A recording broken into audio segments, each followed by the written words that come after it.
This is a regular meeting of the Revere School Committee, and we will rise to say the Pledge of Allegiance.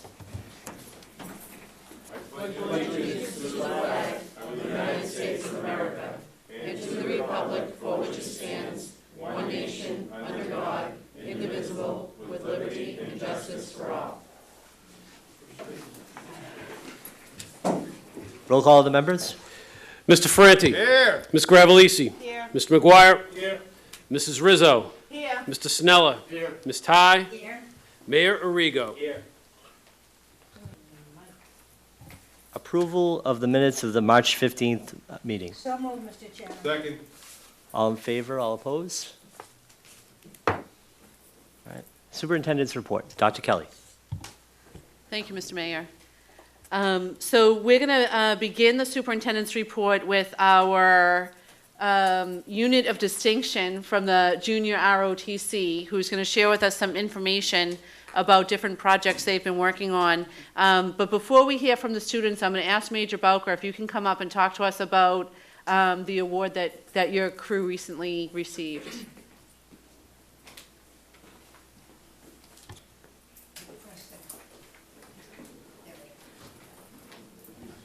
Mayor Arrigo, Dr. Kelly, Mr. Malone, Dr. Macaba, members of the school committee. It is my distinct pleasure to announce in this forum that the Revere High School Army Junior ROTC recently received the Honor Unit with Distinction Accreditation Award.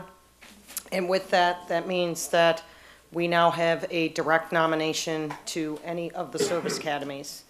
And you will see this on the cadet's uniform denoted by the gold star. So we are, and we achieved a score of 99%. Excellent.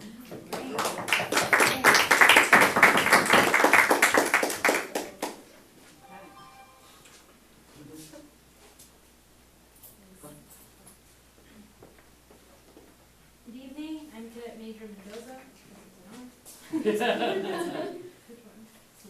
With a voice. It's red nose. Gotcha. Thank you. Okay. Good evening. I'm Cadet Major Mendoza, and I'm the Executive Officer for the RHS JRTC Patriot Battalion. And this is our Service Learning Project presentation. Next slide, please. So the first phase of our Service Learning Project is planning and preparation. Next slide, please. I, along with the Cadet Battalion Commander Isma Khan and the Cadet CSM Michael Argueta, make up the C2 command and control element of the project. As the facilitators, we lead the team in a discussion to identify needs and prepare service learning activities. The Battalion S3 serves as the recorder and takes notes for the teams and organizes information. The company commanders serve as debriefers and encourage team members and lead discussions after presentation. At this time, all presenters will introduce themselves and define their roles in the project. Good afternoon. I am Cadet Sergeant First Class Dascoli, Ward 5 Captain. My role in the project is reporter, which represents the team voice and reports team findings. Good afternoon. I'm Cadet Staff Sergeant Nguyen, Ward 5 Precinct 1 Precinct Team Leader. My role in the project is timekeeper, who keeps track of time and plans the schedule. Next slide, please. This project benefits the community in many ways. Selfless service, which is one of our Army values, is demonstrated by this project. We are aiding 48 elderly and disabled residents in Revere during snowstorms by providing a needed service that no other club or group is addressing. Next slide, please.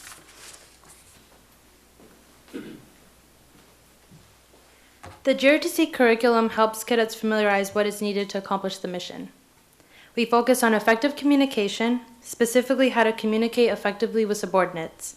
We do this by making all communications, written and oral, clearly concise. We do not expect the cadets to read our minds, and this can lead to frustration and disappointment, and the assigned task may not be completed to standards. Next slide, please. Our goal is to couple high service with high integration of course content to maximize learning and skill development, as well as meeting identified needs. High service meets a clear and important need and is organized and implemented by the cadets. High integration with curriculum addresses classroom goals, incorporates classroom content, and improves course-related knowledge and skills. This project gives cadets the opportunity to be an effective team member, perfect time management skills, and be involved in frequent and effective communication. Next slide, please.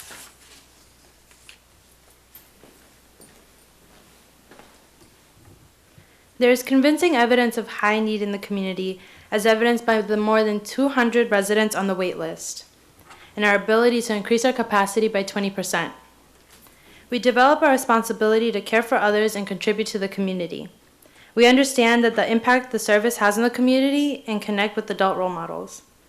At the annual meeting with City Hall, we present the number of cadets assigned each semester and make recommendations based on the previous year's projects, specifically if residents were already shoveled prior to the cadets arriving. Once the updated list of Snow Angel residents is provided by City Hall, we identify precincts that do not have enough cadet resources to accomplish the mission. We conduct a map exercise and identify wards and precincts that will be task organized to the houses. We also discuss enhancements to the projects, including equipment resupply such as salt and shovels. Next slide, please.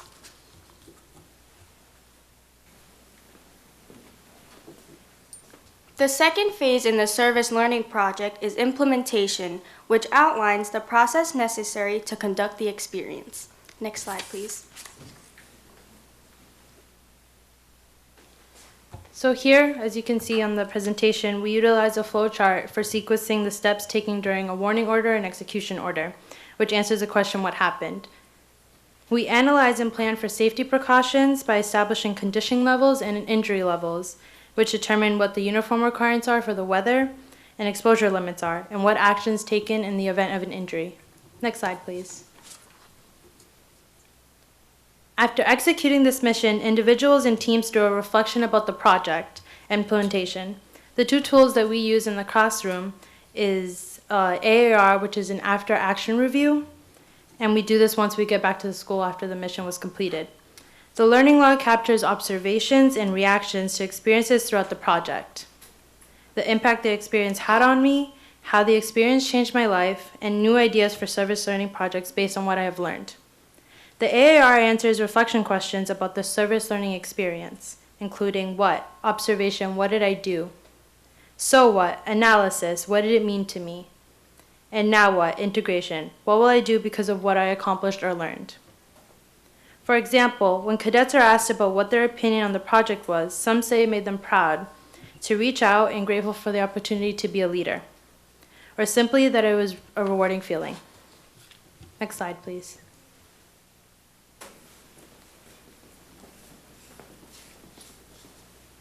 The third phase of our service learning project is reflection and integration. After we have completed a service activity, we follow it up with a structured reflection, demonstration of learning, and evaluation of our service learning. Next slide, please. Reflection, or taking time to observe, analyze, and integrate actions with learning, is an important part of the learning process.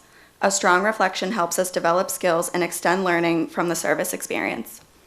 After every execution of our service learning project, cadets are required to annotate their observations and reflections in their learning log. Additionally, after every mission, an after-action review, or AAR, is conducted by holding a team discussion to answer open-ended questions after each service experience. We share what we learned with our teammates, and listening to others will add to our learning experience. We found specifically on what we can do better next time and share our thoughts and feelings. Next slide, please. Our service learning project had a profound impact on both individuals and teams. It not only taught us the value of volunteering, but it fostered my development of citizenship skills, as well as personal, social, and thinking skills. Most importantly, service learning builds a spirit of cooperation among myself, my peers, the school, and the community. It connects you to others within the community, and it also addresses a real and important need another group is not addressing. As a member of a team, we emphasize the leadership principles of building a team. We learned leaders must have well-trained team members if they are to accomplish any project or mission. The group as a whole gives its members a feeling of accomplishment, security, and recognition. Then, when each team member gives his or her best back to the team, to be a good leader, you must provide teammates with purpose, direction, and motivation. Next slide, please.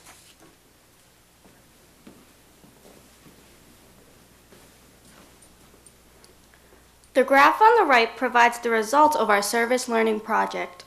The bar graph depicts the number of houses shoveled by the cadets in green and the number of houses that were already shoveled prior to the arrival of the cadets in blue.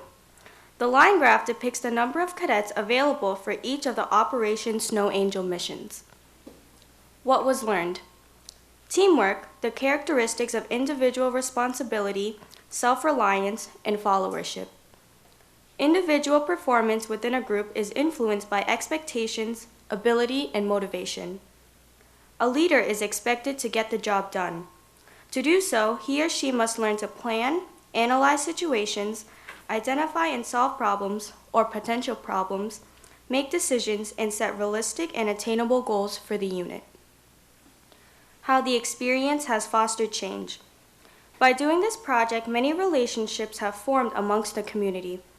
By going out into our neighborhoods, more people are seeing JROTC in action and we are getting more visibility. 100% mission accomplishment. Anything less than 100% is a mission failure. Residents are relying on cadets to assist in snow removal operations. Selfless service. Putting the needs of others above your own. Next slide, please.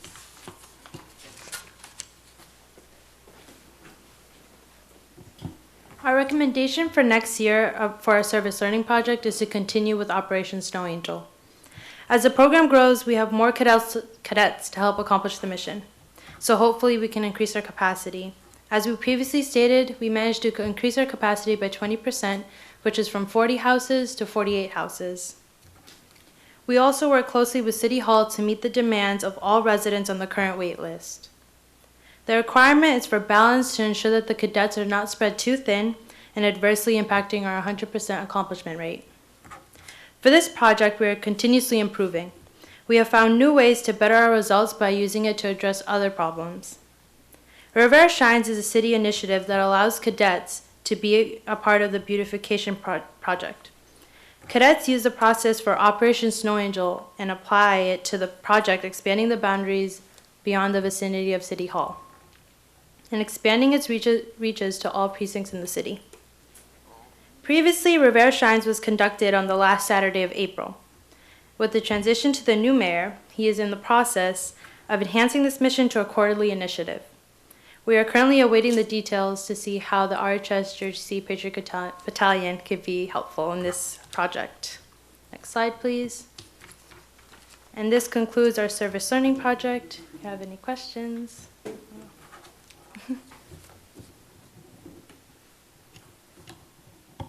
Ms. Ty.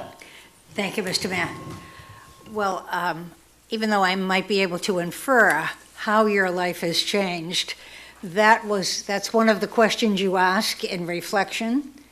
Do people feel that there actually has been some change in their lives, or in the way they conduct themselves, or in the way they think about themselves? Yes, I could speak personally for myself. I joined the program in my freshman year, and I had the opportunity to be a precinct team leader my sophomore year. And I never saw myself as a leader until I joined this program. And I was genuinely afraid because I had to be responsible for about myself and 8 other cadets in my precinct. So in this mission, it's all about yourself and your team. So you have to figure out how exactly you're going to use the people that are in your precinct, in your area, to get the job done. Because if it doesn't get done and there isn't a 100% accomplishment rate, then it's on you. And it really did help me become a leader because I knew that I had to trust others. And now, being in the top 3, I always have to depend on the people that are my subordinates and my staff. So it really has impacted me and a lot of other cadets here as well. Thank you. Well, you certainly speak like a leader. Thank you. Mr. Mayor, I don't know whether the rest of the people know this or not, but every year the Revere Beach Partnership does a dip in the ocean. And of course, we did it in Shamrock, the Shamrock Splash this year in March. And Major Bowker has set a fine example so that now she, not her daughter this year, but last year, and 23 cadets this year? I think 23. all of it, and I went up to my knees. And I had knee socks on too, by the way. They all went in their bathing suits and dove into the water and came out, and they didn't even seem to shiver. I don't know how they managed to do that, but there is something I think it is great strength and a great purpose and great willingness to serve the community, and we raised a lot of money for Save the Harbor, Save the Bay to help keep Revere Beach clean. Thank you. Thank you, Ms. Ty. Mr. McGuire. I really don't have a question. I have a compliment for your structure and commitment. I see you out in the city, walking the streets. I know you'll be there for the mayor's new program, which is more than one day. It seems like a good idea to take it. And I know with your leadership, we'll accomplish that goal. And then maybe after the audit of the city, we can bring some of that structure and commitment, and the JROTC could help with the recommendations of anything that happens for the city. But again, thank you for your commitment, and look forward to seeing you in the streets. Thank you. Any other member? Ms. Gravellisi. I just want to commend you again. Once again, every year you come with your presentation of what the cadets have done, and every year there's an improvement on their progress and, you know, how you structure the program, and, you know, it's just such a wonderful experience for these children, and I just want to commend you on a great job, and your kids too. Thank you. Thank you, Ms. Gravellisi. Any other members? I will add to the compliments and say that aside from the phone calls we've gotten about people who are dying to get on the waiting list because they've heard about the snow angels, and it's kind of like of the worst kept secret in the city, that you guys do a fantastic job. And so we fielded a lot of calls of the 200 plus waiting list folks, and I think that's a testament to the great work that you all do. So thank you. You are the future of the city, and I feel very confident about having you as the future of the city. So keep up the good work, and thank you for everything that you do. Really appreciate it. Thank you. Thank you. Dr. Kelly? Thank you. I'll just add one more word before we move on, and that is one of the main initiatives of the public schools of recent years has been to engage more with the community and help the community understand better the great work that is happening at the schools and the great work that our students and our teachers are doing. And I just have to say that the JROTC program is an exemplar of that. They really do engage the community. They help.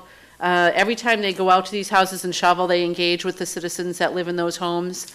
And that alone helps people understand better what awesome, awesome kids we have in Revere. And especially the ones that participate in JROTC and all of the other programs that we do.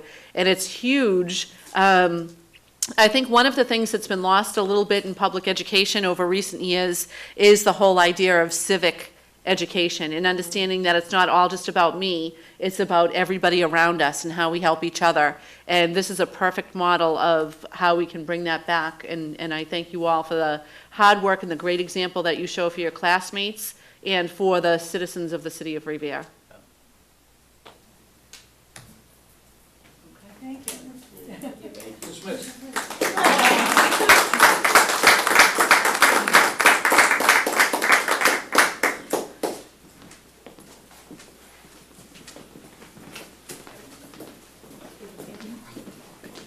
So we're going to unfortunately move to a little bit of a less pleasant topic, which is the 5th grade middle school lottery for placement into middle school. And as I think most people know, that the lottery is going to be held this Thursday night. I'm going to pass the mic to Dr. Mokaba, who's going to share more specifics about the lottery for each of the individual elementary schools, and then some general specifics about the lottery itself. Thank you, Dr. Kelly. As she has said, the lottery will be Thursday, 5 o'clock in the school committee room at Revere High School. It will be broadcast live on Channel 22. Parents may attend the lottery, children may not. The order of the lotteries will be by school, with the largest number first, Whelan, followed by Hill, Lincoln, Paul Revere, Garfield Elementary, and Beachmont. Next slide. This year, the Whelan will have a lottery for those seeking to go to Rumney Marsh Academy and SBA.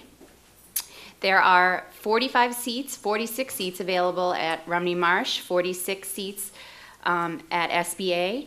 There are 66 requests to attend Rumney Marsh Academy and 60 to attend the SBA. We have 9 students who are seeking the sibling privilege for Rumney Marsh and 6 for SBA. So to Rumney Marsh Academy, there will be 57 names on 57 cards. The 20 students who do not get seats at Rumney Marsh Academy will all attend Garfield Middle School. At SBA, there will be 54 names on 54 cards. 14 students who do not get their first choice of SBA will all head to Garfield Middle School. There is one set of twins at the Whelan, but they are on separate cards. Next. At the Hill School, there are 97 students. We have 32 seats available at Garfield Middle School, 33 at Rumney Marsh Academy, 32 at Susan B. Anthony. There are 47 requests for Rumney Marsh Academy, 42 requests for Susan B. Anthony, so there will be a lottery for both Rumney Marsh Academy and Hill.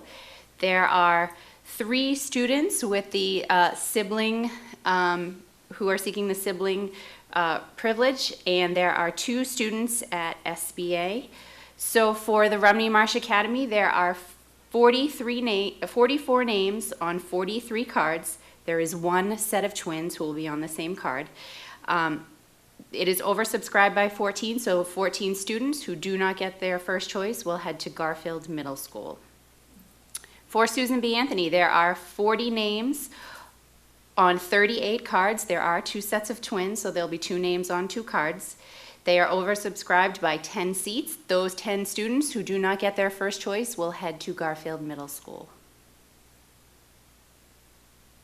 For the Lincoln School, there are 84 students seeking placement this year. There are 28 seats at each of our middle schools. There is a lottery to Rumney Marsh Academy and Susan B. Anthony. There are 42 students seeking 28 spots at Rumney Marsh Academy. There are 39 requests for 28 spots at Susan B. Anthony. 3 students will have the sibling privilege at Rumney Marsh Academy and 6 students at the Susan B. Anthony. There is 1 set of twins who have requested Susan B. Anthony, and they will be on, they are actually siblings of students who are currently there, so they are not in the lottery. They will be attending Susan B. Anthony. So to Rumney Marsh Academy, there are 39 names on 39 cards. For the 14 students who don't get their first choice will all head to Garfield Middle School. For Susan B. Anthony, there are 33 names on 33 cards. The 11 students who do not get their first choice will also head to Garfield Middle School. For Paul Revere, there is a lottery to Rumney Marsh Academy only. There are 23 seats at each of the middle schools. Rumney Marsh Academy was oversubscribed. There are 42 students seeking 23 seats at Rumney Marsh Academy. We have 5 siblings. So there will be 37 names on 37 cards. The 19 students who do not get their first choice, 16 of them will head to Garfield and 3 to SBA. Yes, so the students that are drawn after the Rumney Marsh has been filled, we will go to their second choice, and whichever school, if SBA fills first, then the remainder will head to Garfield. Garfield Elementary will have a lottery to Garfield Middle School only. There are 36 seats at each of the middle schools. 40 students requested Garfield Middle School from Garfield Elementary. There are 2 siblings and a set of twins. There will be 38 8 names on 37 cards. The 4 students who don't get their first choice, they will either get 1 for Rumney Marsh Academy or 3 for Susan B. Anthony. The Beachmont School will have a lottery to Susan B. Anthony only. There were 27 students requesting 16 seats at Susan B. Anthony. There are 2 siblings. There will be 25 names on 25 cards. The 11 students who don't get their first choice, there are 10 seats available at Garfield Middle School and 1 at Rumney Marsh Academy.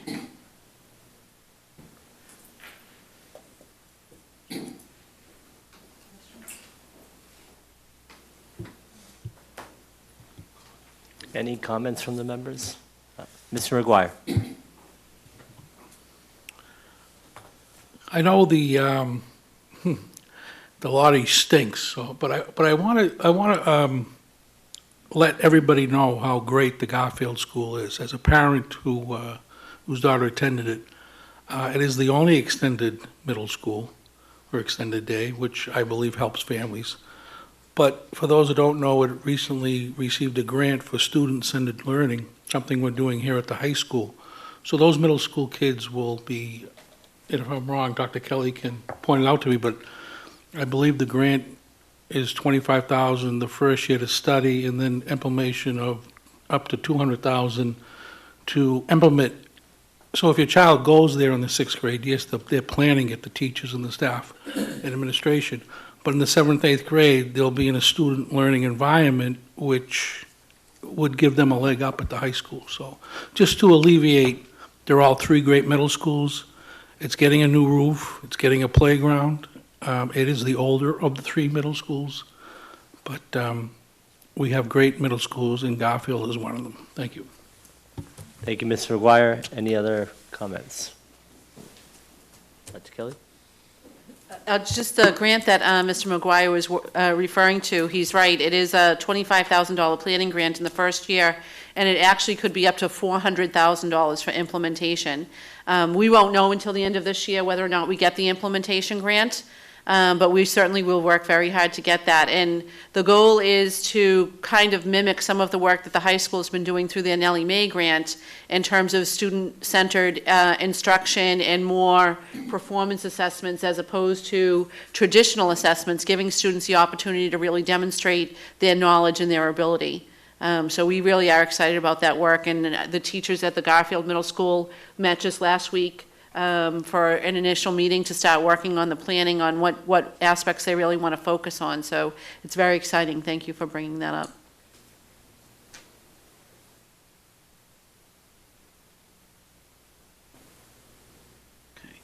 And just, I'll remind folks one more time that students are not admitted into the room for the lottery. Parents are welcome to join us here if they choose to, but students are not allowed to attend. The next item, actually more good news, Mr. McGuire also alluded to this, about some work we've been doing with the Mass School Building Authority. Yes, I think so, right? Okay, yes.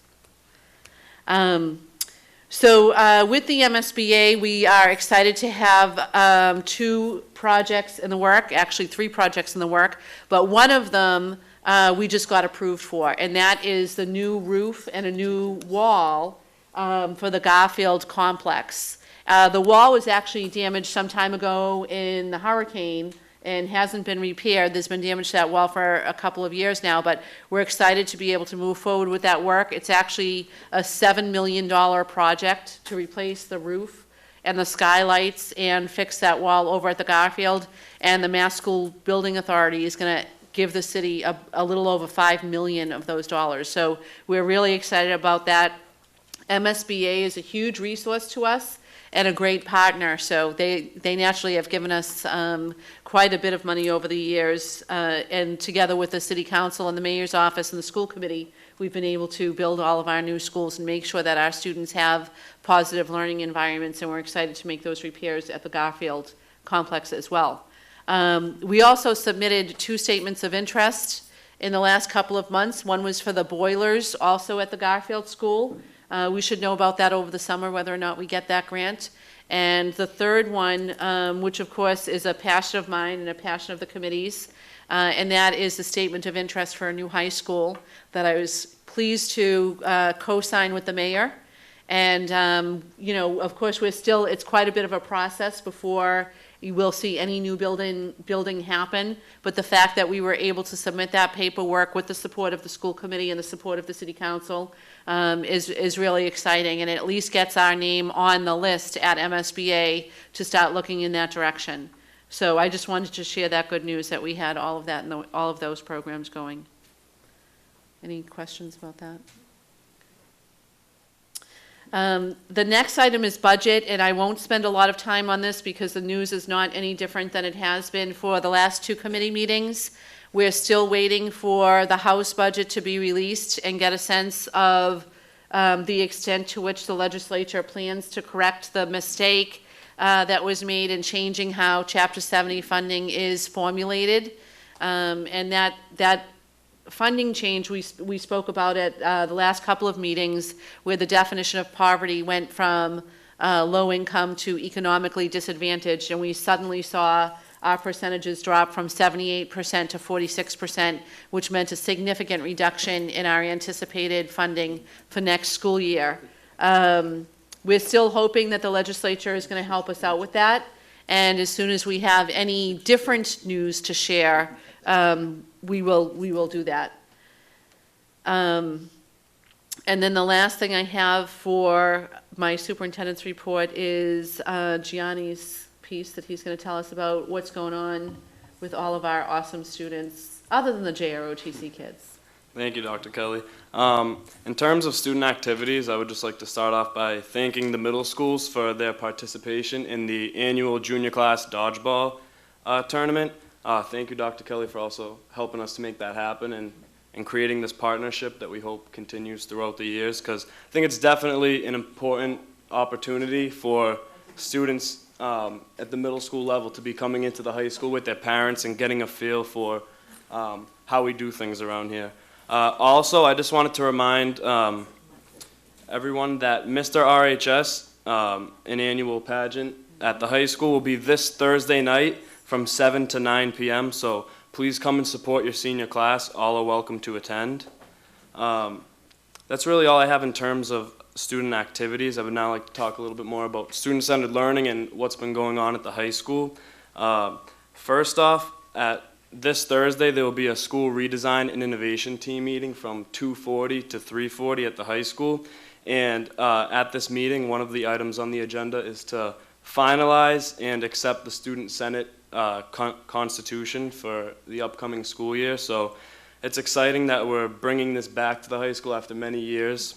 And we look forward to making this come about and getting some more feedback and finalizing it.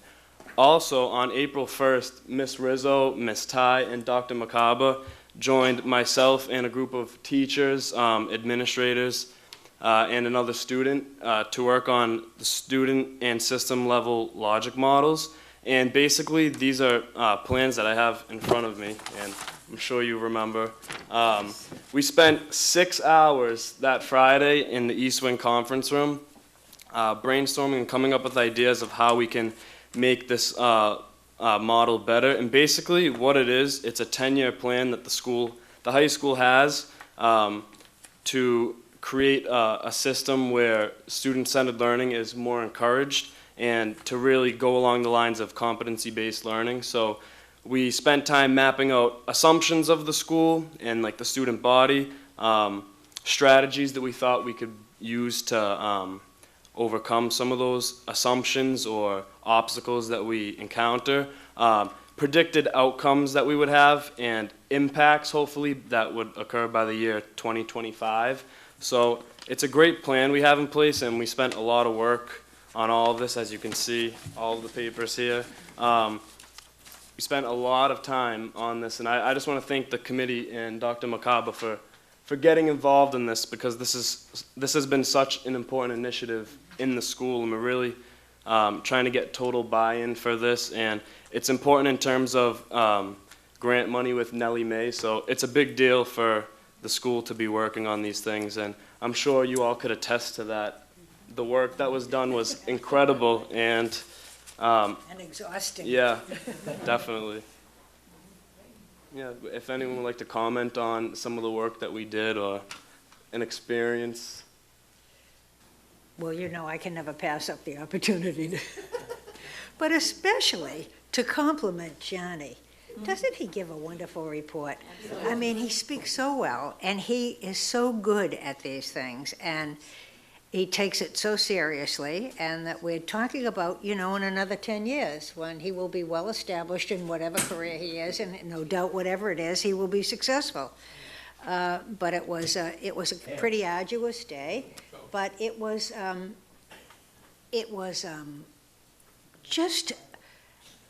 so all-absorbing to be sitting there with the kids, a couple of kids, and the teachers, and to be sharing ideas under the guidance of the Nellie Mae person, Chris, I forget Chris's last name.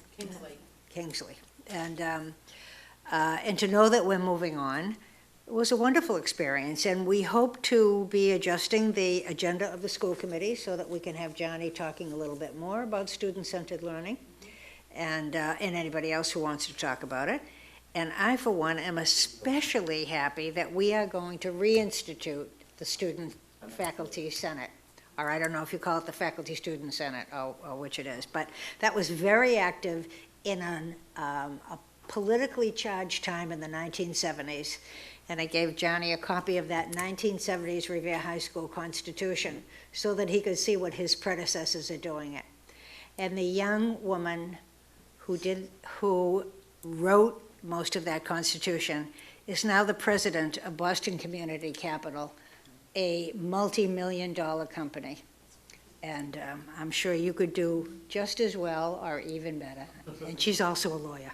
So you have great things ahead of you, Johnny. Thank you. Thank you very much. Ms. Rizzo. I learned so many acronyms that day that I need a whole dictionary. I am just so impressed. I was lucky enough to sit at the table with two students, Gianni being one of them, and to see the student voice that they have in the curriculum was amazing. To learn about gatherings, to learn about cultural confidence, if I can learn to speak. Christina Porter taught us a lot about that, which was really great. And so I'm just waiting to see what the acronym for the new Student Senate comes out of on Thursday. I'm sure there must be an acronym. But I was really very impressed with the whole process, very impressed with the gentleman from Nellie Mae, Chris, and we've been told his name 100 times, but Kingsley. He did an amazing job, very patient with our questions, and just everyone included was just, a world of information. So I'm really grateful I had the opportunity to be there. So thank you, Gianni. Thank you. And thank you, Dr. Kelly. That's all I have for tonight. Thank you, Mrs. Rizzo, and thank you, Dr. Kelly. Next item on our agenda is the approval of bills for Hill School as recommended by the Building Committee Subcommittee. Mr. McGuire. Okay, the first encumbrance is for union office interiors in the amount of $400. So moved. Second. All in favor, all opposed? Aye. Consultant invoices, Hill International in the amount of $20,040. Invoice number 46 for November 15 services. So moved. Second. Roll call. Mr. Ferranti. Yes. Ms. Gravellisi. Yes. Mr. McGuire. Yes. Mrs. Rizzo. Yes. Mr. Sinella. Yes. Ms. Ty. Yes. Mayor Arrigo. Yes. Second is the Hill International, $23,420. Invoice number 47 for December 15 services. So moved. Second. Roll call. Mr. Ferranti. Yes. Ms. Gravellisi. Yes. Mr. McGuire. Yes. Mrs. Rizzo. Yes. Mr. Sinella. Yes. Ms. Ty. Yes. Mayor Arrigo. Yes. Hill International, $16,515. Invoice 48 for January 16 services. So moved. Second. Roll call. Mr. Ferranti. Yes. Ms. Gravellisi. Yes. Mr. McGuire. Yes. Mrs. Rizzo. Yes. Mr. Sinella. Yes. Ms. Ty. Yes. Mayor Arrigo. Yes. Hill International, $15,477.50, or invoice number 49 for February of 16 services. So moved. Roll call. Mr. Ferranti. Yes. Ms. Gravellisi. Yes. Mr. McGuire. Yes. Mrs. Rizzo. Yes. Mr. Sinella. Yes. Ms. Ty. Yes. Mayor Arrigo. Yes. Union Office Interiors, amount of $400, invoice 58. So moved. All in favor? All opposed? All right. Technology invoice, Wally Computer Associates, $1,316, invoice number 69 against PO number 834, LED monitors. So moved. All in favor? All opposed? So moved. That's it. Next item on the agenda is subcommittee reports. We have a report from the Personnel Committee relative to a motion to grant 2.5% raises to all non-union, non-contractual employees. Ms. Ty? I move that we grant all non-union, non-contractual employees an increase of 2% effective July 1st, 2015, 2% July 1st, 2016, and 2% effective July 1st, 2017, in accordance with the raises previously granted to union employees. So move. Mr. Mayor and members of the audience, this is something that we do normally. It's basically a cost of living raise for people who do not belong to any union, such as our security people, our technology people, video person, printing office, and some people in the business office and a few other places. But this is the same cost of living raise that we have given to everyone else. Any members want to comment? Roll call? Mr. Ferranti. Yes. Ms. Gravellisi. Yes. Mr. McGuire. Yes. Mrs. Rizzo. Yes. Mr. Sinella. Yes. Ms. Ty. Yes. Mayor Arrigo. Yes. Next up, Mrs. Rizzo. Thank you. I just wanted to report out, I had the honor to attend the National School Board Conference for the past 4 days, and got to network with great superintendents and school board members from Alaska, California, Texas, Wyoming, New York, and everywhere in between. It was an amazing event. Some of the workshops that I did get to attend, and I will share with all my colleagues, you'll be getting PowerPoints left and right. One was on social media for board members and how to tell your story on social media and not become your story on social media. We've had a few issues lately about social media, so this will be a good one to share. Also, Every Student Succeeds Act. Not the most exciting workshop, but something that we really need to know more about. We have the law now we have to implement it, so that is a lengthy PowerPoint I'll be sending. Another one was avoiding dysfunction in the boardroom, and it's something that we can all improve on, even myself. Another one, building supportive communities. Like Gianni expressed that with the Nellie Mae grant, we need to start looking into the communities for help and getting them on board with the wonderful things going on in our schools. And also it touched base on the high poverty neighborhoods and having more community support there. I attended another 16 workshops and my little brain absorbed so much. And also we were blessed to have some keynote speakers that were absolutely amazing. First one was Dan Rather.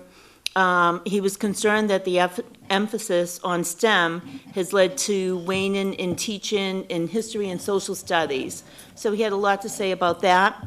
Also, Robin Roberts from the Good Morning America show was there. And she feels that the biggest problem facing public education is teachers' salaries. Her father was on the local school board and her mother was on the state board in Mississippi. And then my all-time favorite was the Harvard professor, Tony Wagner. His commitment to education is constant. He states that the world no longer cares about what you know, but what you can do with what you know. And then one of my favorite messages from the evening, or from the whole conference, came from our newly elected NSBA president, Miranda Beard. And she says, "Don't give up, because you will reap the harvest whenever you watch these children cross the finish line." And she is so right. So I think when it comes time at graduation, no matter what goes on during the course of a year, the good, the bad, the difficult, when we see these amazing students cross that graduation stage, we know we have reaped the benefits. So next year, it's Denver, Colorado. I'd love for some of you to come with me. It's very, very enlightening. I loved it. So thank you for giving me this time to report out, and I'll be glad to start sharing that stuff tomorrow morning. Get ready. Thank you, Mrs. Rizzo. Next item on the agenda is School Department Communications. Mr. McGuire. Yes, we have a couple. This is to Diane Kelly from Matt Cruz. Please request that the school committee vote to exercise our renewal option and extend our existing food service management contract with Aramark Educational Services for a second year, their first extension. This will be for the 2016-2017 school year. We're paying careful attention to Aramark's operational and financial performance in the second year of the contract, including making monthly reports to the school committee. After reasonable investigation, it is apparent that extending the contract is in the best interest of the school department. The per mil fee will be increased by only 2.5%, and CPI is at 3.9, from 14 cents to 14.35 cents. So moved. Roll call. Mr. Ferranti? Yes. Ms. Gravellisi? Yes. Mr. McGuire? Yes. Mrs. Rizzo? Yes. Mr. Sinella? Yes. Ms. Ty? Yes. Mayor Arrigo? Yes.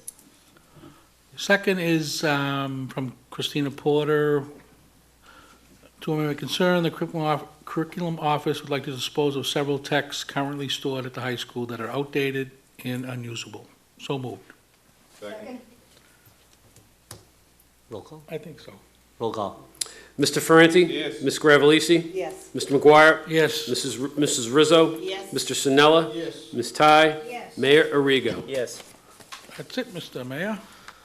Any new business? No? Late communications? Mrs. Rizzo? Before I read the communication, I just want to say thank you to this committee. Last month, we signed a resolution. We sent it off to our legislative body, requesting for them to keep the cap on charter schools. And last week, they passed the RISE Act, which is Reform, Innovations, and Success Acts. Some of the points on the act was more charter school spending, but puts districts and schools and charters on a more level playing field. Charter schools are going to have more accountability.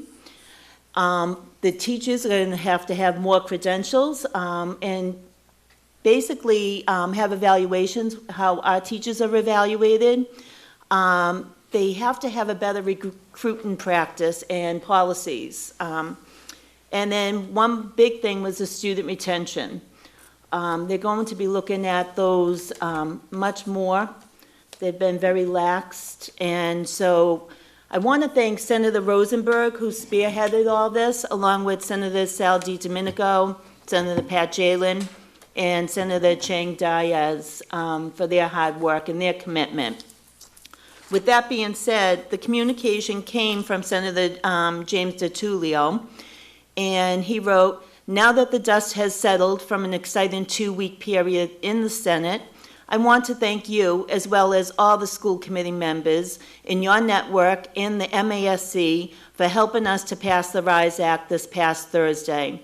The voice of the school committees in the debate made a huge difference, both in the drafting process and in securing the votes for passage. The Senate President and I are deeply grateful for your help and support. We're not entirely sure where the process will take us in the coming weeks, but I'm sure that we will be in touch with you no matter what. Thank you, Jim DiTullio." This whole act passed 22 to 13, so I commend those 22, and I look forward to changing those 13's little minds in the future, and hopefully we won't have to, they'll just jump on board. So thank you to this committee for our hard work. It's not within these four walls. We have to go out and work hard at the State House and everywhere, and it just goes to show it is seen. So thank you to everyone here.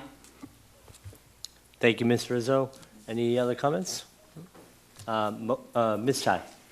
Well, the RISE Act is wonderful. It's the bill that was put out by just the Senate, so we have the House to go and the governor to go yet. So as Stacy said, there's a long way to go on this. But you might have seen the hand of the Mass Association of School Superintendents in there, who were extremely active in creating that document. And our own Dr. Paul Dakin. You might see you could see various phrases that Paul likes to use, and they're dispersed throughout that document. So I certainly hope that when we go to the House, that we will have the support that we need, but I do fear that we're in for a long battle, and we hope for the best. Thank you. Thank you, Ms. Chai. Any members have motions? Public comment. 3 minutes, Ralph. Put the clock on. Ralph DeChico, 49 Washington Street. Just wanted to get some clarification on the lottery. I noticed that in the middle schools, there was some designation on it that had students in each of the schools that said special programs. So I'm just wanted to get some clarification what the special program was for what students is. Is it the 501 students, IEPs, what that is? So the special programs are for students with severe special needs who are not fully mainstreamed into the regular program. A lot of people refer to those as small learning groups. And we have specialized programs at both the Rumney Marsh and at Susan B. Anthony that serve different kinds of students with different kinds of disabilities. So basically students that are in the full inclusion at the Paul Revere School should possibly not have to go into the lottery? Is that what one of those numbers would be? Yeah, it'll depend on their IEP and what the special ed team, the team evaluating each student's IEP, how they feel this placement should be. Okay, so if they have an IEP, it doesn't necessarily mean that they're placed in that school? Yeah, absolutely not. No, they're very specialized programs for small numbers of students that actually go in there. Okay, thank you. Thank you, Ralph.